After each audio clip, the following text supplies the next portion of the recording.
ਅਵਰੁੱਠੀ ਰਹੋ ਭਰ। ਭਨ ਮਥੁਰਾ ਕਛ ਭੇਦ ਨਹੀਂ, ਗੁਰ ਅਰਜੁਨ ਪ੍ਰਤੱਖ ਹਰ। ਗਗਨ ਮਾਮਾ ਬਾਜਿਓ,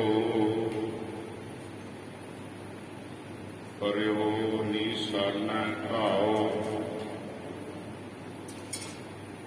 ਖੇਤ ਜੋ ਮਾਂਡਿਓ ਸੂਰਮਾ, ਅਬ ਜੂਝਨ ਕੋ ਦਾਉ। ਸੂਰਾ ਸੋ ਪਹਿਚਾਨੀਐ, ਜੋ ਲੜੈ ਦੀਨ ਕੇ ਹੇਤ। ਪੁਰਜਾ ਪੁਰਜਾ ਪਟ ਮਰੈ, ਕਬਹੂ ਨ ਛਾਡੈ ਖੇਤ। ਸੁਖਾਉ ਟਟ ਗੁਰ ਸੇਵੀਐ, ਅਹਨਿਸ ਸਹਿਜ ਸੁਭਾਏ। ਦਰਸ਼ਨ ਪਰਸੈ ਗੁਰੂ ਕੈ, ਜਨਮ ਮਰਨ ਦੁਖ ਜਾਏ। ਹੋਵੈ ਸਿਫਤ ਪਸੰਦੀ, ਨੂਰ ਅਰਸੋਂ ਪੁਰਸੋਂ ਚੱਟੀਐ। ਤੁਧ ਡਿਠੇ ਸੱਚੇ ਪਾਤਸ਼ਾਹ, ਮਲ ਜਨਮ ਜਨਮ ਦੀ ਕੱਟੀਐ। ਸੱਜਣ ਸੱਚਾ ਪਾਤਸ਼ਾਹ, ਸਿਰ ਸਾਹਾਂ ਦਾ ਸਾਹੋ। ਜਿਸ ਪਾਸ ਬੈਠਿਆਂ ਸੋਹੀਐ, ਸਭਨਾਂ ਦਾ ਵਿਸਾਹੋ। ਜਿਸ ਪਾਸ ਬੈਠਿਆਂ ਸੋਹੀਐ, ਸਭਨਾਂ ਦਾ ਵਿਸਾਹੋ। ਸਤਿਨਾਮ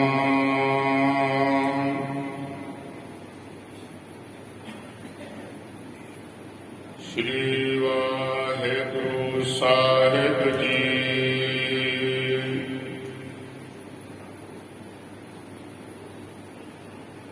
ਬਿਲਾਵਲ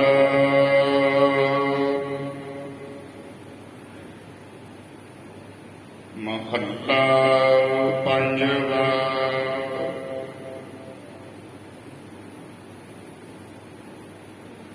ਆਪਣੇ ਬਾਲਕ ਆਪ ਰੱਖਿਆਨ,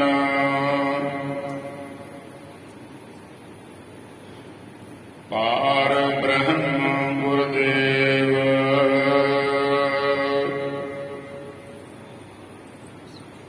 ਸੁਖ ਸ਼ਾਂਤ ਸਹਿਜ ਆਨੰਦ ਭਏ, ਪੂਰਨ ਭਈ ਸੇਵ।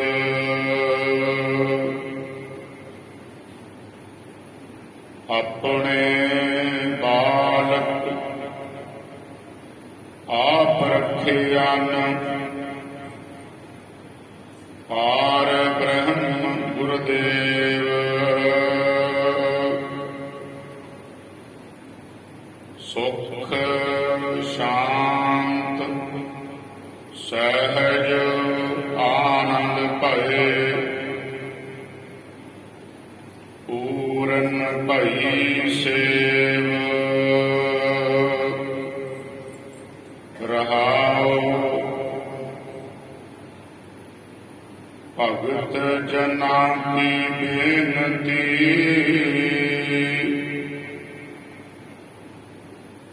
ਸੁਣੀ ਪ੍ਰਭ ਆਪ।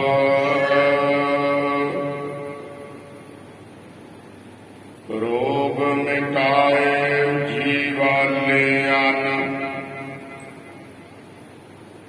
ਜਾ ਕਾ ਵੱਡ ਪ੍ਰਤਾਪ।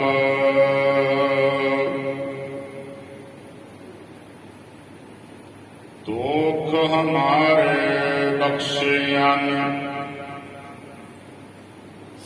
अपनी कलधारी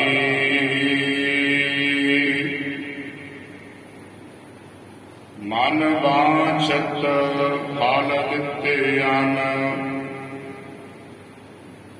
नानक बलिहारी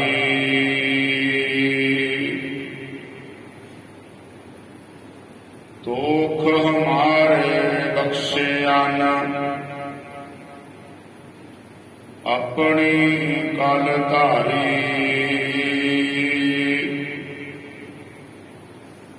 मन वांछत फल दिते अन नानक बलिहारी। वाहिगुरु जी का खालसा वाहिगुरु जी की फतेह। बिलावल मुहल्ला पंजवा। अपने बालक आप रखे अन पार ब्रह्म गुरुदेव सुख शांत सहज आनंद भये पूर्ण भई सेव। गुर अर्जन विटहों कुर्बानी। गुर अर्जन विटहों कुर्बानी। तत् विचार यह मथुरा जग तारन को अवतार बनायो। जपियो जिन अर्जन देव गुरु फिर संकट जोन गर्भ ना आयो। जपियो जिन अर्जन देव गुरु फिर संकट जोन गर्भ ना आयो। गुर अर्जुन परतख हर। गुर अर्जुन परतख हर। साध संगत जी वाहिगुरु जी का खालसा वाहिगुरु जी की फतेह। शहीदां दे सिरताज दोहे तार बाणी का बोहे था। भारी गुरु परतख रब पंचम पातशाह धन श्री गुरु अर्जन देव साहिब जी महाराज पहले शहीद सतगुरु और शहीदां दे सिरताज सतगुरु जिन्हां दा अज समुची कौम पावन शहीदी दिहाड़ा मना रही है। आप सरबत संगतां दा सहयोग गुरुद्वारा साहिब दी समुची प्रबंधक कमेटी और बीबी भानी जी सेवा सोसाइटी वालों ये सारा समागम पंचम पातशाह जी दे शहीदी दिहाड़े नूं समर्पित इस स्थान ते भी मनाया जा रहा है। सन 1563 गोयंदवाल साहिब की पावन धरती शहीदां दे सरताज सतगुरु गुरु अर्जन देव महाराज जी का प्रकाश पिता सतगुरु सोढ़ी सुल्तान ਧੰਨ ਸ੍ਰੀ ਗੁਰੂ ਰਾਮਦਾਸ ਸਾਹਿਬ ਜੀ। ਔਰ ਉਹ ਮਹਾਨ ਕਰਨੀ ਦੇ ਮਾਲਕ ਮਾਤਾ ਬੀਬੀ ਭਾਨੀ ਜੀ ਦੇ ਗ੍ਰਹਿ ਵਿਖੇ ਆਪ ਜੀ ਦਾ ਪ੍ਰਕਾਸ਼ ਹੋਇਆ। 11 ਸਾਲ ਨਾਨਾ ਸਤਿਗੁਰੂ ਧੰਨ ਸ੍ਰੀ ਗੁਰੂ ਅਮਰਦਾਸ ਸਾਹਿਬ ਜੀ ਮਹਾਰਾਜ ਜੀ ਦੀ ਨਿੱਘੀ ਗੋਦ ਦਾ ਆਪ ਜੀ ਨੇ ਆਨੰਦ ਮਾਣਿਆ ਤੇ ਨਾਨਾ ਗੁਰੂ ਜੀ ਨੇ ਹੀ ਆਪ ਜੀ ਨੂੰ ਵਰਦਾਨ ਦਿੱਤਾ, ਦੋਹੇ ਤਾ ਬਾਣੀ ਕਾ ਬੋਹਿ ਥਾ। ਬਈ ਇਹ ਦੋਹਤਾ ਤੇ ਬਾਣੀ ਦਾ ਬੋਹਿਤ ਹੈ, ਜਹਾਜ਼ ਹੈ, ਇਸ਼ਾਰਾ ਹੋ ਗਿਆ ਸੀ ਉਥੋਂ ਹੀ ਬਈ ਇਹ ਐਸੀ ਰਚਨਾ ਕਰਨਗੇ, ਗੁਰੂ ਗ੍ਰੰਥ ਸਾਹਿਬ ਜੀ ਦੀ ਸੰਪਾਦਨਾ ਕਰਨਗੇ। ਭਾਰੀ ਗੁਰੂ ਸਭ ਤੋਂ ਵੱਡੇ ਸਤਿਗੁਰੂ ਨੇ ਇਹ ਮੇਰੇ ਦੋਹਤਾ ਅਰਜਨ ਦੇਵ ਜੀ ਤੇ ਬੀਬੀ ਭਾਨੀ ਜੀ ਨੂੰ ਕਿਹਾ ਸੀ, ਧੀਏ ਚਿੰਤਾ ਨਾ ਕਰ, ਜੇ ਸਾਡੇ ਕਮਰੇ ਦਾ ਦਰਵਾਜ਼ਾ ਬੂਹਾ ਤੇਰੇ ਸੁਪੁੱਤਰ ਨੇ ਮੇਰੇ ਦੋਹਤਰੇ ਨੇ ਖੋਲ੍ਹਿਆ ਤੇ ਪਤਾ ਕਿਵੇਂ ਖੋਲ੍ਹਿਆ ਧੀਏ?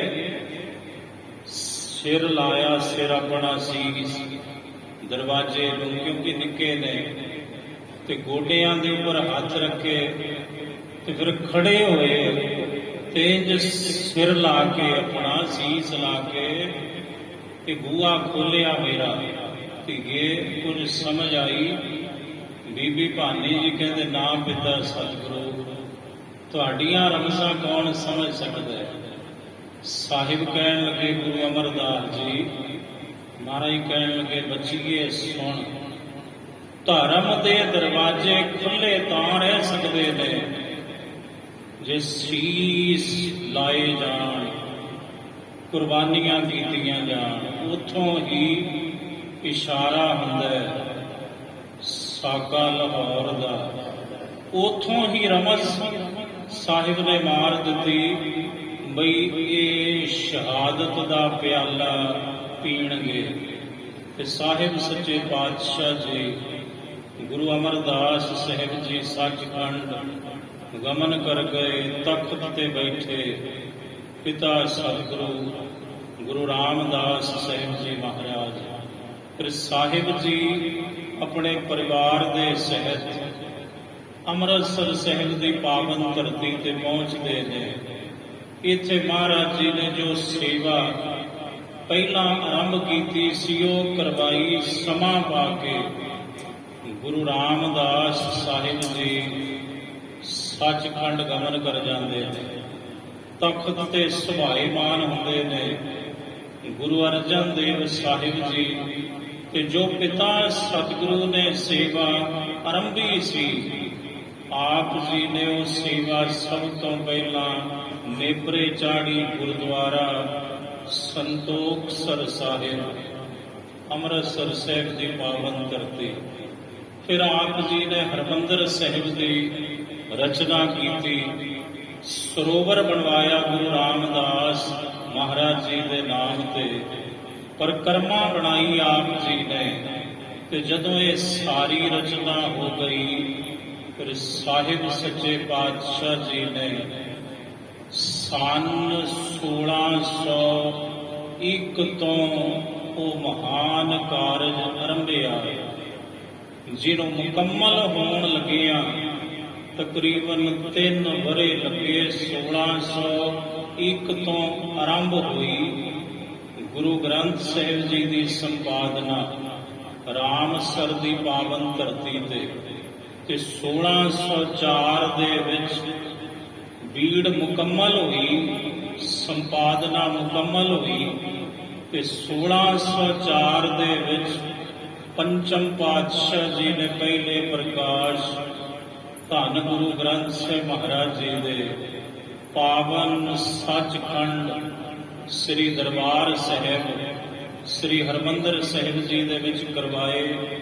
ਤੇ ਪਹਿਲੇ ਮੁੱਖ ਗ੍ਰੰਥੀ ਸਾਹਿਬ ਗੁਰੂ ਨਾਨਕ ਦੇ ਦਰ ਘਰ ਦੇ ਮਹਾਨ ਸੇਵਕ ਸਿੱਖ ਬ੍ਰਹਮ ਗਿਆਨੀ ਧੰਨ ਬਾਬਾ ਬੁੱਢਾ ਸਾਹਿਬ ਜੀ ਨੂੰ ਮੁੱਖ ਗ੍ਰੰਥੀ ਥਾਪਿਆ। 98 ਸਾਲ ਦੀ ਉਮਰ ਸੀ ਉਸ ਵਕਤ ਧੰਨ ਬਾਬਾ ਬੁੱਢਾ ਸਾਹਿਬ ਜੀ ਦੀ। ਫਿਰ ਸਾਹਿਬ ਸੱਚੇ ਪਾਤਸ਼ਾਹ ਜੀ ਨੇ ਤਰਨ ਤਾਰਨ ਸਾਹਿਬ ਦੀ ਰਚਨਾ ਕਰਵਾਈ। ਕਰਤਾਰਪੁਰ ਸਾਹਿਬ ਮਹਾਰਾਜ ਜੀ ਨੇ ਨਗਰ ਵਸਾਇਆ, ਬੇਅੰਤ ਸੇਵਾਵਾਂ ਕਰਵਾਈਆਂ।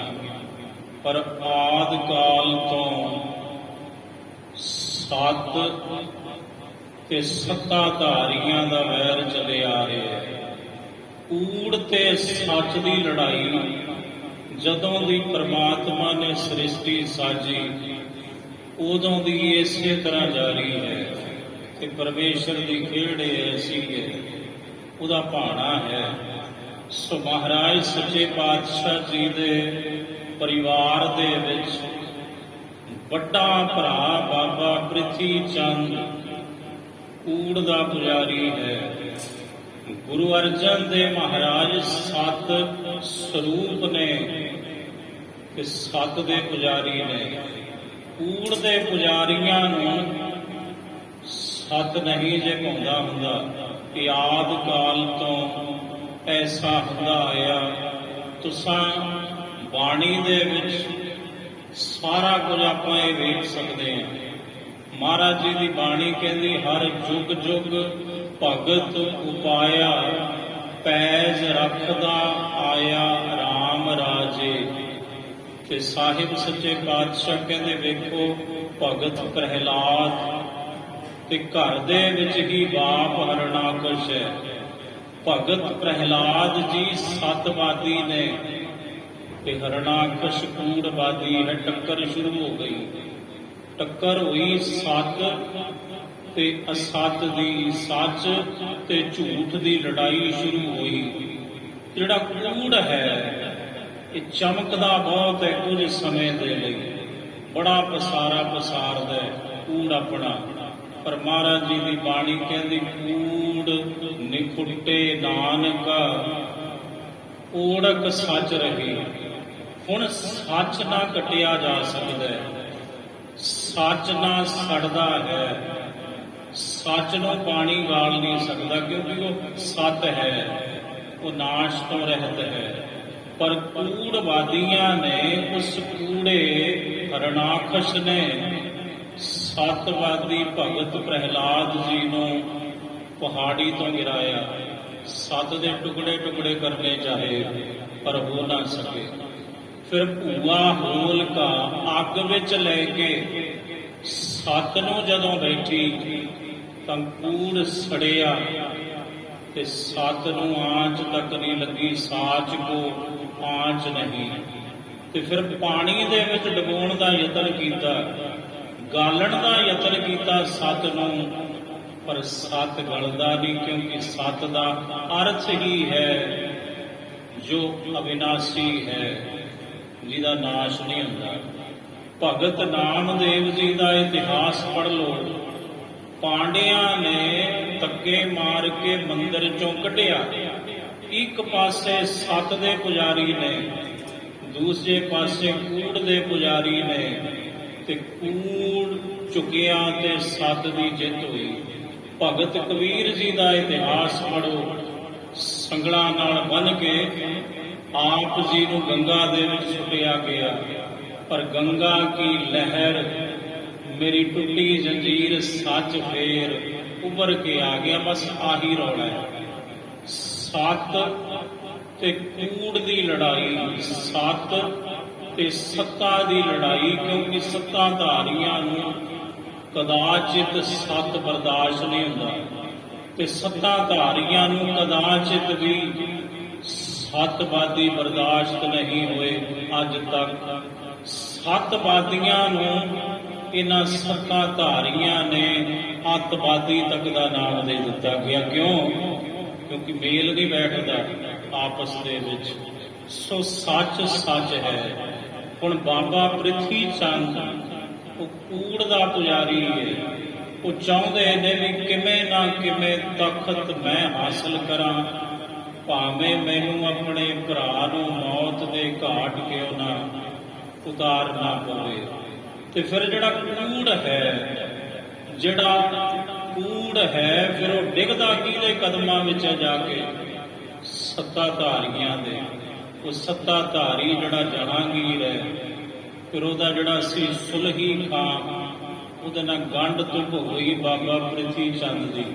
ਉਹ ਕਹਿਣ ਲੱਗਾ, ਮਿੱਤਰਾ ਘਬਰਾ ਨਾ, ਤੂੰ ਮੇਰਾ ਮਿੱਤਰ ਬਣ ਗਿਆ, ਲੈ ਤੇਰਾ ਮਸਲਾ ਮੈਂ ਹੱਲ ਕਰਦਾ। ਫੌਜ ਲੈ ਕੇ ਉਸ ਚੜ੍ਹਾਈ ਕੀਤੀ ਤੇ ਪੰਚਮ ਪਾਤਸ਼ਾਹ ਗੁਰੂ ਅਰਜਨ ਦੇਵ ਸਾਹਿਬ ਜੀ ਨੂੰ ਸੰਗਤਾਂ ਅਰਜ਼ ਕੀਤੀ, ਮਹਾਰਾਜ ਕੁਝ ਤੇ ਕਰੋ, ਬੜਾ ਖੂਨ ਖਰਾਬਾ ਹੋਵੇਗਾ ਇੱਥੇ, ਤੇ ਜੋ ਕੁਝ ਸੰਗਤ ਨਾਲ ਬਚਨ ਹੋਏ ਉਹ ਗੁਰੂ ਗ੍ਰੰਥ ਸਾਹਿਬ ਮਹਾਰਾਜ ਜੀ ਦੀ ਬਾਣੀ ਦੇ ਵਿੱਚ ਅੰਕਿਤ ਨੇ। ਆਸਾ ਰਾਗ ਵਿੱਚ ਆਸਾ ਮਹੱਲਾ ਪੰਜਵਾ। ਮਹਾਰਾਜ ਕਹਿੰਦੇ, ਸੰਗਤ ਕਹਿਣ ਲੱਗੀ, ਪ੍ਰਥਮੇ ਮਤਾ ਜੇ ਪੱਤਰੀ ਚਲਾਵੋ। ਇਹ ਮਹਾਰਾਜ ਕਿਰਪਾ ਕਰੋ, ਇੱਕ ਪੱਤਰਕਾ ਲਿਖੋ ਸੁਲਹੀ ਖਾਂ ਵੱਲ, ਵੀ ਤੈਨੂੰ ਐਵੇਂ ਭੜਕਾਇਆ ਪ੍ਰਿਥੀ ਚੰਦ ਨੇ, ਇਹ ਕੁਝ ਨਹੀਂ ਹੈ, ਤੂੰ ਵਾਪਸ ਪਰਤ ਜਾ। ਪ੍ਰਥਮੇ ਮਤਾ ਜੇ ਪੱਤਰੀ ਚਲਾਵੋ, ਦੁਤੀਏ ਮਤਾ ਦੋਏ ਮਾਨੁਖ ਪਹੁੰਚਾਵੋ। ਦੂਸਰਾ ਮਤਾ ਸੰਗਤ ਨੇ ਮਹਾਰਾਜ ਕਹਿੰਦੇ ਪਕਾਇਆ ਸਿੱਖੋ, ਬਈ ਦੋ ਮਨੁੱਖ, ਭਾਈ ਸਾਹਿਬ ਭਾਈ ਗੁਰਦਾਸ ਜੀ ਤੇ ਬਾਬਾ ਬੁੱਢਾ ਸਾਹਿਬ ਜੀ ਨੂੰ ਘੱਲੋ, ਤਾਂ ਕਿ ਉਹ ਸੁਲਹੀ ਨੂੰ ਅੱਗੋਂ ਮਿਲ ਕੇ ਉਹਨੂੰ ਵਾਪਸ ਪਰਤਣ ਦੇ ਲਈ ਕਹਿਣ। ਦੁਤੀਏ ਮਤਾ ਦੋਏ ਮਾਨੁਖ ਪਹੁੰਚਾਵੋ। ਤ੍ਰਿਤੀਏ ਮਤਾ ਕਿਛ ਕਰੋ ਉਪਾਇਆ। ਤੀਸਰਾ ਮਤਾ ਸਾਹਿਬ ਕਹਿੰਦੇ ਸੰਗਤ ਨੇ ਇਹ ਪਕਾਇਆ, ਮਹਾਰਾਜ ਕੁਝ ਉਪਾਅ ਕਰੋ। ਧਨ ਇਤਿਆਦਿਕ ਦੀਆਂ ਥੈਲੀਆਂ ਸੁਲਹੀ ਨੂੰ ਦਬਾ ਦਿਓ, ਤਾਂ ਕਿ ਸੁਲਹੀ ਚੜ੍ਹਾਈ ਕਰਕੇ ਇੱਥੇ ਪਹੁੰਚੇ ਨਾ। ਤੇ ਮਹਾਰਾਜ ਸਾਹਿਬ ਕਹਿਣ ਲੱਗੇ, ਸਿੱਖੋ ਅਕਾਲ ਪੁਰਖ ਵਾਹਿਗੁਰੂ ਤੇ ਭਰੋਸਾ ਰੱਖੋ, ਕਿਉਂਕਿ ਸਾਡਾ ਭਰੋਸਾ ਉਸੇ ਮਾਲਕ ਦੇ ਹੈ। ਤੇ ਅਗਲੀ ਪੰਕਤੀ ਪੜ੍ਹੋ ਇਸੇ ਸ਼ਬਦ ਦੀ। ਮਹਾਰਾਜ ਕਹਿੰਦੇ, ਮੈਂ ਸਭ ਕੁਝ ਛੋੜ ਪ੍ਰਭ ਤੁਹੀ ਤੇ ਆਇਆ। ਤੇ ਮੇਰੇ ਵਾਹਿਗੁਰੂ, ਮੈਂ ਸਾਰਾ ਕੁਝ ਛੱਡਿਆ ਤੇ ਕੇਵਲ ਤੈਨੂੰ ਧਿਆਇਆ, ਕਿਉਂਕਿ ਤੇਰੇ ਹੁਕਮ ਤੋਂ ਬਿਨਾਂ ਤੇ ਪੱਤਾ ਵੀ ਨਹੀਂ ਹਿਲ ਸਕਦਾ। ਸੁਲਹੀ ਦੀ ਕਿਆ ਮਜਾਲ ਹੈ। ਫਿਰ ਹੋਇਆ ਕਿ ਬਿਲਾਵਲ ਰਾਗ ਦੇ ਵਿੱਚ ਸ਼ਬਦ ਹੈ, ਉਹੀ ਸੁਲਹੀ ਖਾਂ ਜਿਹੜਾ ਕਹਿੰਦਾ ਸੀ ਸਵੇਰੇ ਅੰਮ੍ਰਿਤਸਰ ਸਾਹਿਬ ਤੇ ਹੱਲਾ ਬੋਲੂ ਤੇ ਗੁਰੂ ਅਰਜਨ ਦੇਵ ਸਾਹਿਬ ਜੀ ਨੂੰ ਗ੍ਰਿਫਤਾਰ ਕਰਕੇ ਲੈ ਕੇ ਜਾਵਾਂਗਾ। ਉਸੇ ਸੁਲਹੀ ਦੀ ਮੌਤ ਆ ਗਈ। ਕੋਠੇ ਗ੍ਰਾਮ ਜਦੋਂ ਆਵੇ ਤੇ ਚੜਨ ਲੱਗਾ ਘੋੜੇ ਦੇ ਸਹਿਤ, ਡਿੱਗਿਆ ਅੱਗ ਵਿੱਚ। ਜਿਹੜਾ ਉਹਦੇ ਕੋਲ ਕੁਹਾੜਾ ਸੀ ਛੋਟਾ, ਉਹ ਜ਼ਮੀਨ ਤੇ ਡਿੱਗਿਆ, ਉਹਦੇ ਤੇ ਉਹਦੀ ਗਰਦਨ ਵੱਜੀ ਤੇ ਉਹਦੀ ਗਰਦਨ ਕੱਟੀ ਗਈ। ਤੇ ਜਿਹੜਾ ਮੁਸਲਮਾਨ ਹੈ, ਅਗਰ ਅੱਗ ਵਿੱਚ ਪੈ ਕੇ ਸੜੇ ਤਾਂ ਇਸਲਾਮ ਮਤ ਕਹਿੰਦੀ ਹੈ ਇਹ ਨਾਪਾਕ ਮੌਤ ਮਰਿਆ ਹੈ। ਬਿਲਾਵਲ ਮਹੱਲਾ ਪੰਜਵਾ। ਸੁਲਹੀ ਤੇ ਨਾਰਾਇਣ ਰਾਖ, ਸੁਲਹੀ ਕਾ ਹਾਥ ਕਹੀਂ ਨਾ ਪਹੁੰਚੈ, ਸੁਲਹੀ ਹੋਏ ਮੂਆ ਨਾਪਾਕ। ਸਾਰਾ ਕੁਝ ਬਾਣੀ ਦੇ ਵਿੱਚੋਂ ਹੈ। ਫਿਰ ਸੁਲਹੀ ਖਾਂ ਦਾ ਭਤੀਜਾ ਸੁਲਭੀ ਚੜ੍ਹਾਈ ਕਰਕੇ ਆਇਆ। ਰਸਤੇ ਵਿੱਚ ਉਹਦੇ ਨਾਲ ਵੀ ਟੱਕਰ ਹੋ ਗਈ। ਜਿਹੜੇ ਉਹਦੇ ਕੋਲ ਪਹਿਲਾਂ ਚਾਕਰ ਕੰਮ ਕਰਦੇ ਸਨ, ਤਨਖਾਹ ਦੇ ਪਿੱਛੇ ਰੌਲਾ ਪਿਆ ਤੇ ਸੁਲਭੀ ਨੂੰ ਮੌਤ ਦੇ ਘਾਟ ਉਤਾਰ ਦਿੱਤਾ। ਯਤਨ ਬਹੁਤ ਹੁੰਦੇ ਰਹੇ। ਅਖੀਰ ਪ੍ਰਿਥੀ ਚੰਦ ਨੇ ਕੰਨ ਭਰਨੇ ਜਦੋਂ ਸ਼ੁਰੂ ਕੀਤੇ ਤਾਂ ਫਿਰ ਇੱਕ ਬਾਤ ਹੋਰ ਹੋ ਗਈ ਘਟਨਾ। ਉਹ ਸੀ ਮੀਰੀ ਪੀਰੀ ਦੇ ਮਾਲਕ ਧੰਨ ਗੁਰੂ ਹਰਗੋਬਿੰਦ ਸਾਹਿਬ ਮਹਾਰਾਜ ਜੀ ਦਾ ਵਿਆਹ ਚੰਦੂ ਦੀਵਾਨ ਨੇ ਆਪਣੀ ਜਿਹੜੀ ਲੜਕੀ ਸੀ ਉਹਦਾ ਰਿਸ਼ਤਾ ਘੱਲਿਆ ਸੀ। ਪਰ ਜਦੋਂ ਗਏ ਰਿਸ਼ਤਾ ਕਰਨ ਵਾਲੇ ਤਾਂ ਕੂੜ ਬੁੜ ਕੇ ਆਸੀ ਦੋਸਤ ਚੰਦੂ ਦੀਵਾਨ ਕਹਿੰਦਾ ਚਵਾਰੇ ਦੀ ਇੱਟ ਮੋਰੀ ਨੂੰ ਲਾਏ ਆਇਓ। ਜਦੋਂ ਇਹ ਬਾਤ ਦਿੱਲੀ ਦੀਆਂ ਸੰਗਤਾਂ ਨੇ ਸੁਣੀ ਤਾਂ ਸੰਗਤਾਂ ਨੇ ਅਰਦਾਸ ਰੂਪ ਵਿੱਚ ਇੱਕ ਪੱਤਰਕਾ ਘੱਲੀ ਪੰਚਮ ਪਾਤਸ਼ਾਹ ਦੇ ਚਰਨਾਂ 'ਚ। ਮਹਾਰਾਜ ਐਡਾ ਹੰਕਾਰੀ ਦੁਸ਼ਟ ਚੰਦੂ, ਇਹਨੇ ਸਤਿਗੁਰੂ ਤੁਹਾਨੂੰ ਮੋਰੀ ਕਿਹਾ ਤੇ ਖੁਦ ਚੁਬਾਰਾ ਬਣਿਆ। ਤੇ ਮਹਾਰਾਜ ਇਸ ਚੁਬਾਰੇ ਹੰਕਾਰੀ ਦਾ ਰਿਸ਼ਤਾ ਕਦੇ ਨਾ ਲੈਣਾ ਸਾਹਿਬਜ਼ਾਦਾ ਜੀ ਲਈ। ਜਦੋਂ ਸੰਗਤ ਦੀ ਇਹ ਪੱਤਰਕਾ ਅੰਮ੍ਰਿਤਸਰ ਸਾਹਿਬ ਪਹੁੰਚਦੀ ਹੈ ਸਾਧ ਸੰਗਤ, ਤੇ ਮਹਾਰਾਜ ਕਹਿੰਦੇ ਗੁਰੂ ਨਾਨਕ ਦੇ ਘਰ ਵਿੱਚ ਸੰਗਤ ਦਾ ਦਰਜਾ ਸਭ ਤੋਂ ਉੱਚਾ ਹੈ। ਸੰਗਤ ਨੇ ਕਹਿ ਦਿੱਤਾ ਹੁਣ ਹਰਗਿਜ਼ ਵੀ ਕਦੇ ਵੀ ਸਾਹਿਬਜ਼ਾਦਾ ਜੀ ਲਈ ਇਹਦੀ ਧੀ ਦਾ ਰਿਸ਼ਤਾ ਮੈਂ ਪ੍ਰਵਾਨ ਨਹੀਂ ਕਰੂੰਗਾ। ਇਥੋਂ ਵਿਰੋਧਤਾ ਹੋਰ ਸ਼ੁਰੂ ਹੋ ਗਈ। ਪਹਿਲਾਂ ਬਾਬਾ ਪ੍ਰਿਥੀ ਚੰਦ ਸੀ, ਫਿਰ ਦੁਸ਼ਟ ਚੰਦੂ ਦੀਵਾਨ ਰਲ ਗਿਆ। ਤੇ ਮਹਾਰਾਜ ਜੀ ਦੀ ਬਾਣੀ ਦੇ ਵਿੱਚ ਇੱਕ ਪਾਵਨ ਵਚਨ ਹੈ, ਦੁਸ਼ਟ ਚੌਂਕੜੀ ਸਦ ਕੂੜ ਕਮਾਵ ਹੈ, ਨਾ ਬੂਝ ਹੈ ਵਿਚਾਰੇ। ਦੁਸ਼ਟਾਂ ਦੀ ਚੌਂਕੜੀ ਜਦੋਂ ਇਕੱਠੀ ਹੋ ਜਾਵੇ ਤੇ ਫਿਰ ਉੱਥੇ ਉਲੱਥ ਦਾ ਹੀ ਜਿਹੜਾ ਹੈ ਮਤਾ ਪਕਾਇਆ ਜਾਂਦਾ ਹੈ। ਐਸਾ ਕੁਝ ਹੋਇਆ। ਅਖੀਰ ਬਾਤ ਇੱਥੋਂ ਤੱਕ ਪਹੁੰਚੀ ਵੀ ਮਹਾਰਾਜ ਸਾਹਿਬ ਨੂੰ ਲਾਹੌਰ ਤਲਬ ਕੀਤਾ ਜਾਵੇ। ਕਚਹਿਰੀ ਦੇ ਵਿੱਚ 2 ਲੱਖ ਰੁਪਈਆ ਜੁਰਮਾਨਾ ਲਾ ਦਿੱਤਾ ਪੰਚਮ ਪਾਤਸ਼ਾਹ ਜੀ ਦੇ ਉੱਪਰ। ਲਾਹੌਰ ਤੋਂ ਇਹਦੀਆ ਬਾਦਸ਼ਾਹ ਜਹਾਂਗੀਰ ਦਾ ਫਰਮਾਨ ਲੈ ਕੇ ਅੰਮ੍ਰਿਤਸਰ ਸਾਹਿਬ ਦੀ ਧਰਤੀ ਤੇ ਪਹੁੰਚ ਜਾਂਦਾ ਹੈ। ਸਾਹਿਬ ਸੱਚੇ ਪਾਤਸ਼ਾਹ ਸਭ ਜਾਣਦੇ ਨੇ ਵੀ ਹੁਣ ਉਹ ਵਕਤ ਆ ਗਿਆ ਵੀ ਸੱਚ ਦੇ ਲਈ ਕੁਰਬਾਨੀ ਕਰਨੀ ਹੀ ਕਰਨੀ ਪਵੇਗੀ। ਫਿਰ ਸਾਹਿਬ ਸੱਚੇ ਪਾਤਸ਼ਾਹ ਨੇ ਇਹਦੀਏ ਦਾ ਸਨਮਾਨ ਕੀਤਾ, ਉਹਨੂੰ ਰਾਤ ਰੱਖਿਆ। ਸਾਹਿਬ ਕਹਿੰਦੇ ਤੂੰ ਚੱਲ ਤੇ ਅਸੀਂ ਤੇਰੇ ਮਗਰ ਮਗਰ ਖੁਦ ਚੱਲ ਕੇ ਲਾਹੌਰ ਪਹੁੰਚਾਂਗੇ। ਇਧਰ ਮੀਰੀ ਪੀਰੀ ਦੇ ਮਾਲਕ ਧੰਨ ਗੁਰੂ ਹਰਗੋਬਿੰਦ ਸਾਹਿਬ ਮਹਾਰਾਜ ਜੀ ਨੂੰ ਬਾਬਾ ਬੁੱਢਾ ਸਾਹਿਬ ਜੀ ਤੇ ਭਾਈ ਸਾਹਿਬ ਭਾਈ ਗੁਰਦਾਸ ਜੀ ਦੇ ਸਾਹਮਣੇ ਸਾਹਿਬ ਨੇ ਗੁਰਤਾ ਗੱਦੀ ਬਖਸ਼ ਦਿੱਤੀ। ਗੁਰਦੁਆਰਾ ਕੋਟੜੀ ਸਾਹਿਬ ਸ੍ਰੀ ਅਕਾਲ ਤਖਤ ਸਾਹਿਬ ਦੇ ਨਾਲ ਜੋ ਪਾਵਨ ਸਥਾਨ ਹੈ, ਇੱਥੋਂ ਸਤਿਗੁਰੂ ਜੀ ਧੰਨ ਬਾਬਾ ਵਿਧੀ ਚੰਦ ਜੀ, ਭਾਈ ਪੈੜਾ ਜੀ, ਭਾਈ ਪਿਰਾਣਾ ਜੀ, ਭਾਈ ਜੇਠਾ ਜੀ ਤੇ ਭਾਈ ਲਗਾ ਜੀ 5 ਸਿੱਖਾਂ ਨੂੰ ਨਾਲ ਲੈਂਦੇ ਨੇ। ਹਰਮੰਦਰ ਸਾਹਿਬ ਦੇ ਵਿੱਚ ਜਾ ਕੇ ਸਾਹਿਬ ਜੀ ਅਰਦਾਸਾਂ ਸੋਧਦੇ ਨੇ।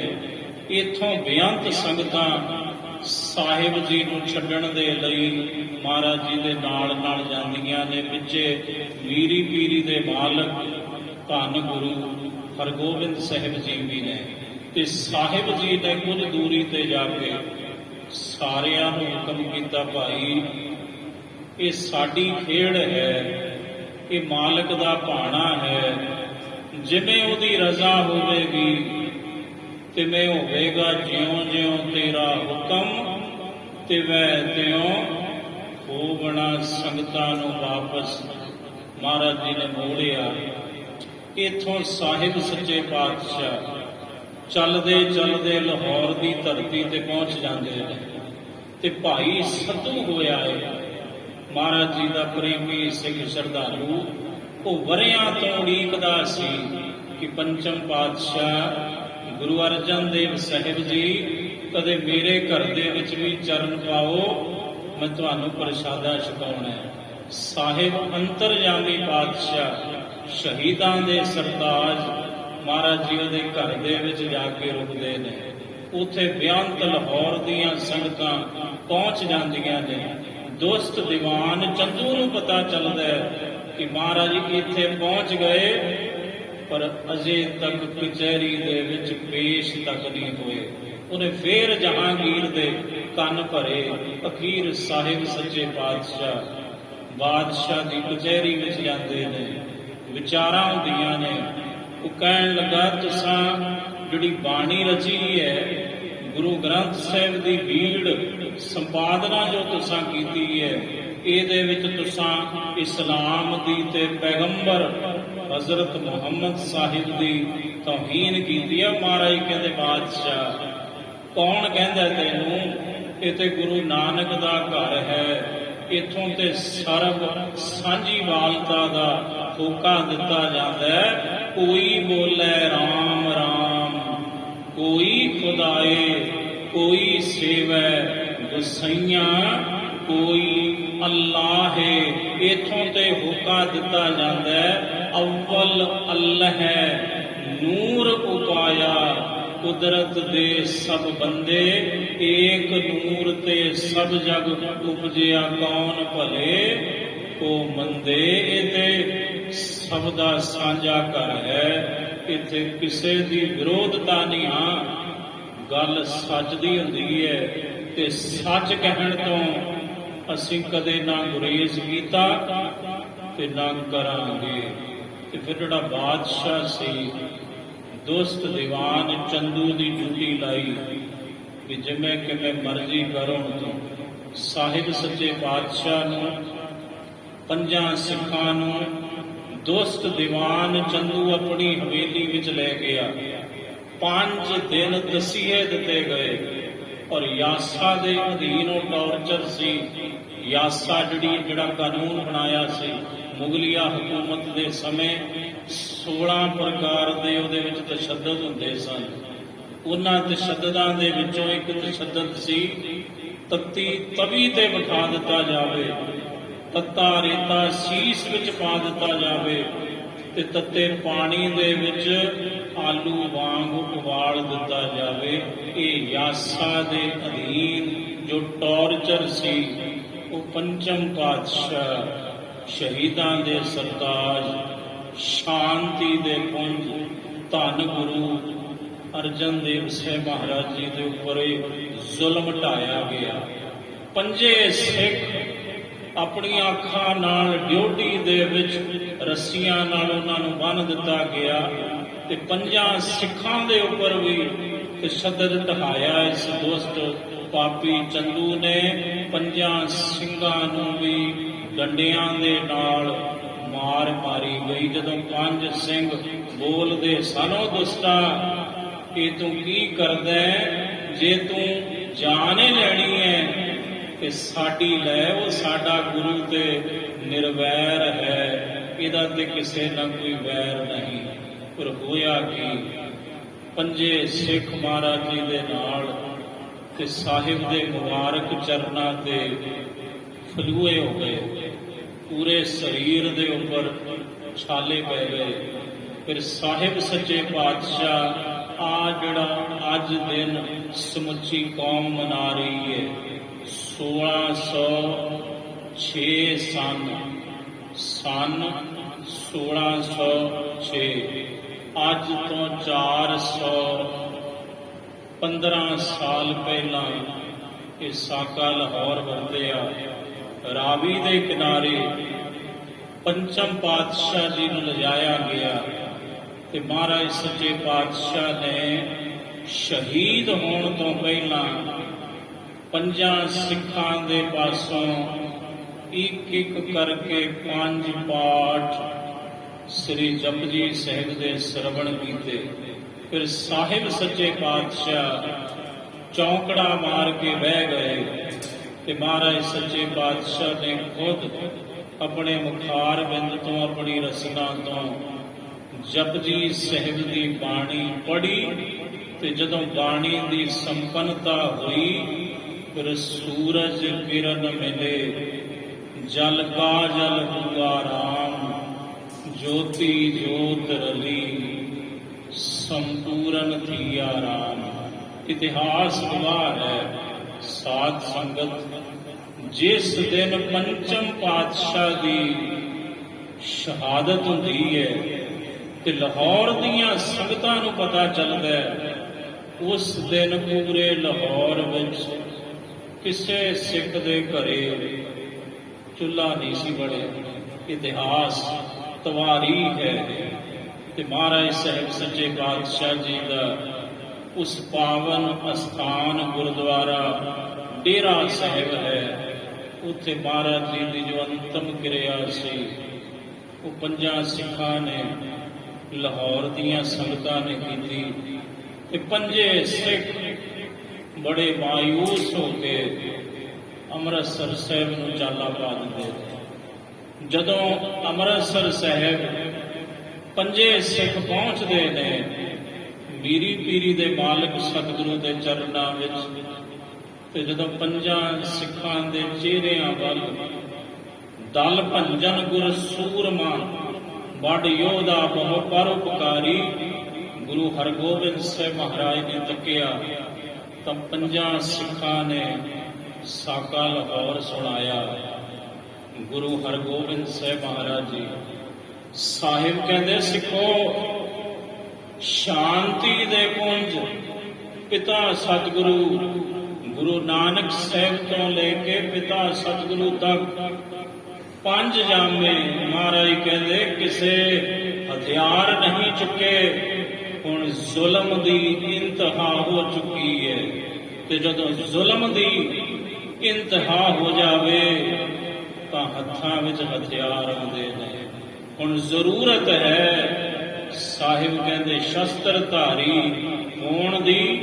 ਹੁਣ ਮੈਂ ਆਪਣੀ ਕੌਮ ਨੂੰ ਹਥਿਆਰ ਚੁਕਾਵਾਂਗਾ, ਸ਼ਸਤਰ ਧਾਰੀ ਕਰਾਂਗਾ ਤਾਂ ਕਿ ਕੋਈ ਵੀ ਜਾਬਰ ਤੇ ਕੋਈ ਵੀ ਜ਼ੁਲਮੀ ਇਹ ਜ਼ੁਲਮ ਨਾ ਕਰ ਸਕੇ। ਹੁਣ ਮੈਂ ਜ਼ੁਲਮ ਦੀ ਜੜ ਪੁੱਟ ਦੇਵਾਂਗਾ। ਤਾਂ ਪੈਣੀਆਂ ਵੀਰੀ ਪੀਰੀ ਦੀਆਂ ਤਲਵਾਰਾਂ ਗੁਰੂ ਹਰਗੋਬਿੰਦ ਸਾਹਿਬ ਮਹਾਰਾਜ ਜੀ ਨੇ ਸ਼ਹੀਦਾਂ ਦੇ ਸਿਰ ਤਾਜ, ਕਿਉਂਕਿ ਸੱਚ ਜਿਹੜਾ ਹੈ ਉਹ ਸਿਰ ਦਾ ਤਾਜ ਹੁੰਦਾ ਹੈ। ਲੜਾਈ ਉਹ ਬਸ ਇਹੀ ਹੈ। ਕੂੜ ਨੇ ਸੱਚ ਨੂੰ ਪੈਰਾਂ ਦੀ ਜੁੱਤੀ ਸਮਝਿਆ ਤੇ ਸੱਚ ਨੇ ਮਾਰੀ ਠੋਕਰ ਤੇ ਕੂੜ ਦਾ ਨਾਸ਼ ਹੋਇਆ ਤੇ ਸੱਚ ਹਮੇਸ਼ਾ ਤਾਜ ਬਣ ਕੇ ਸੀਸ ਦੇ ਉੱਪਰ ਸ਼ੋਭਦਾ ਹੈ। ਅੱਜ ਸ਼ਹੀਦਾਂ ਦੇ ਸਿਰਤਾਜ ਪੰਚਮ ਪਾਤਸ਼ਾਹ ਗੁਰੂ ਅਰਜਨ ਦੇਵ ਸਾਹਿਬ ਜੀ ਮਹਾਰਾਜ ਜੀ ਨੂੰ ਕੁੱਲ ਖਲਕਤ ਯਾਦ ਕਰਦੀ ਹੈ ਕਿ ਉਹਨਾਂ ਕੂੜਵਾਦੀਆਂ ਨੂੰ, ਝੂਠਿਆਂ ਨੂੰ, ਜਿਹੜੇ ਅਸਤ ਦੇ ਪੁਜਾਰੀ ਸਨ, ਅੱਜ ਲਾਹਣਤਾਂ ਪੈਂਦੀਆਂ ਨੇ, ਫਟਕਾਰਾਂ ਪੈਂਦੀਆਂ ਨੇ। ਕੂੜ ਨਿਖੁੱਟੇ ਨਾਨਕਾ ਊੜਕ ਸੱਚ ਰਹੀ ਸੋ। ਆਓ ਸਮੇਂ ਦੀ ਸਮਾਪਤੀ ਹੈ। ਸੰਖੇਪ ਵਿਚਾਰ ਜੋ ਪੰਚਮ ਪਾਤਸ਼ਾਹ ਗੁਰੂ ਅਰਜਨ ਦੇਵ ਸਾਹਿਬ ਜੀ ਨੇ ਬਿਲਾਵਲ ਰਾਗ ਦੇ ਵਿੱਚ ਪਾਵਨ ਸ਼ਬਦ ਉਚਾਰਨ ਕੀਤਾ ਹੈ। ਮਹਾਰਾਜ ਕਹਿੰਦੇ ਆਪਣੇ ਬਾਲਕ ਪਰਮੇਸ਼ਰ ਗੁਰਦੇਵ ਨੇ ਆਪ ਹੀ ਰੱਖ ਲਏ ਤੇ ਆਪਣੇ ਬੱਚਿਆਂ ਦੀ ਸੇਵਾ ਗੁਰੂ ਪਰਮੇਸ਼ਰ ਨੇ ਕਬੂਲ ਕਰ ਲਈ, ਥਾਏ ਪਾ ਲਈ ਤੇ ਗੁਰੂ ਪਰਮੇਸ਼ਰ ਨੇ ਆਪਣੇ ਇਹਨਾਂ ਬੱਚਿਆਂ ਨੂੰ ਸੁਖ, ਸਹਿਜ, ਸ਼ਾਂਤੀ ਤੇ ਆਨੰਦ ਦੀ ਬਖਸ਼ਿਸ਼ ਕਰ ਦਿੱਤੀ। ਹੋਈਆਂ ਭੁੱਲਾਂ ਚੁੱਕਾਂ ਲਈ ਬਖਸ਼ਣਾ ਜੀ। ਵਾਹਿਗੁਰੂ ਜੀ ਕਾ ਖਾਲਸਾ, ਵਾਹਿਗੁਰੂ ਜੀ ਕੀ ਫਤਿਹ।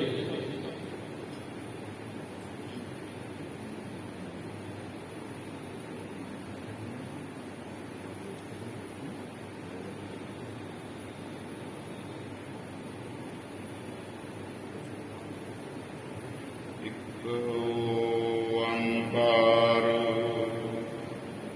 ਸਤਿਨਾਮ ਕਰਤਾ ਪੁਰਖ ਨਿਰਭਉ ਨਿਰਵੈਰ ਅਕਾਲ ਮੂਰਤ ਅਜੂਨੀ ਸੈਭੰ ਗੁਰ ਪ੍ਰਸਾਦ ਜਪ ਆਦਿ ਸੱਚ ਆਦਿ ਸੱਚ ਹੈ ਭੀ ਸੱਚ ਨਾਨਕ ਹੋਸੀ ਭੀ ਸੱਚ। ਸਾਧ ਸੰਗਤ ਜੀ ਬੇਨਤੀ ਹੈ, ਬੀਬੀ ਭਾਨੀ ਸੁਸਾਇਟੀ ਦੇ ਪ੍ਰਧਾਨ ਬੀਬੀ ਸੁਖਵਿੰਦਰ ਕੌਰ ਜੀ ਨੂੰ ਸਰੋਪਾਓ ਦੀ ਬਖਸ਼ਿਸ਼ ਗੁਰਦੁਆਰਾ ਸਾਹਿਬ ਜੀ ਦੇ ਪ੍ਰਧਾਨ ਸਰਦਾਰ ਦਰਸ਼ਨ ਸਿੰਘ ਜੀ ਚੀਮਾ ਕਰਨਗੇ ਜੀ।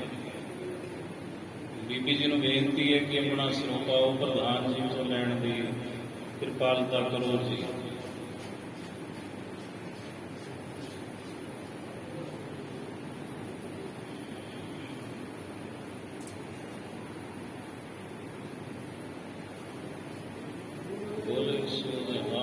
ਸਤਿ ਸ੍ਰੀ ਅਕਾਲ।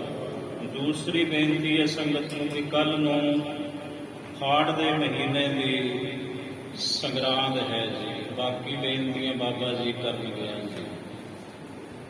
ਇਕ ਓੰਕਾਰ ਸਤਿਨਾਮ ਕਰਤਾ ਪੁਰਖ ਨਿਰਭਉ ਨਿਰਵੈਰ ਅਕਾਲ ਮੂਰਤ ਅਜੂਨੀ ਸੈਭੰ ਗੁਰ ਪ੍ਰਸਾਦ ਜਪ ਪਾਦ ਸੱਚ ਜੁਗਾਦ ਸੱਚ ਹੈ ਵੀ ਸੱਚ ਨਾਨਕ ਹੋਸੀ ਵੀ ਸੱਚ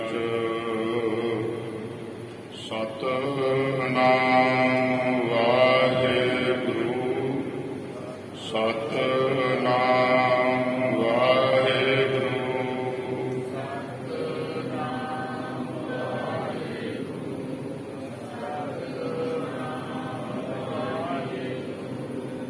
ਸਤਿਨਾਮ ਵਾਹਿਗੁਰੂ ਸਤਿਨਾਮ ਵਾਹਿਗੁਰੂ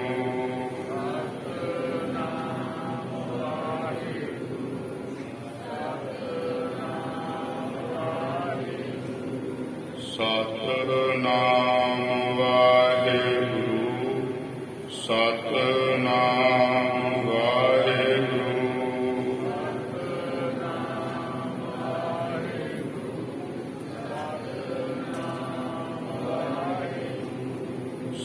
ਸਤਿਨਾਮ ਵਾਹਿਗੁਰੂ ਸਤਿਨਾਮ ਵਾਹਿਗੁਰੂ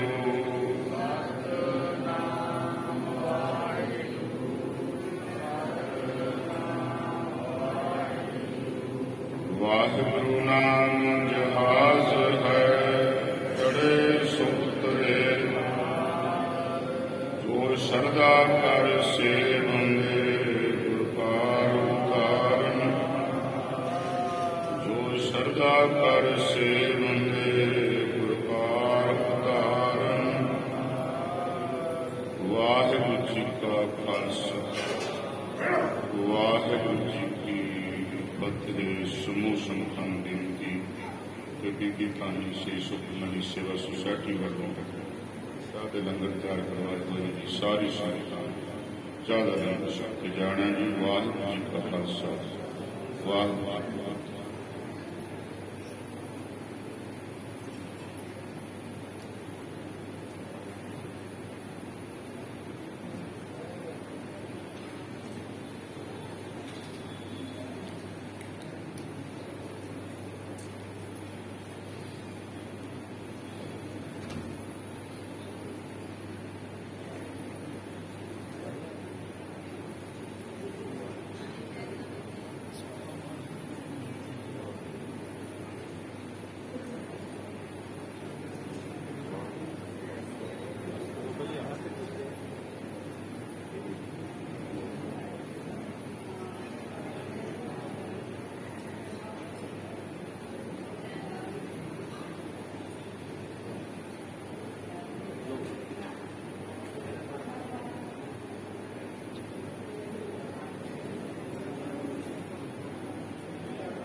ਆਜੋ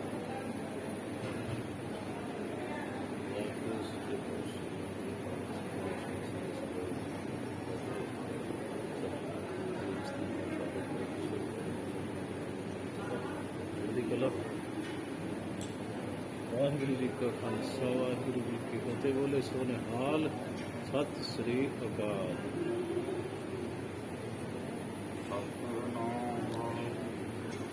ਸਤਿਨਾਮ ਵਾਹਿਗੁਰੂ, ਸਤਿਨਾਮ ਵਾਹਿਗੁਰੂ, ਸਤਿਨਾਮ ਵਾਹਿਗੁਰੂ, ਸਤਿ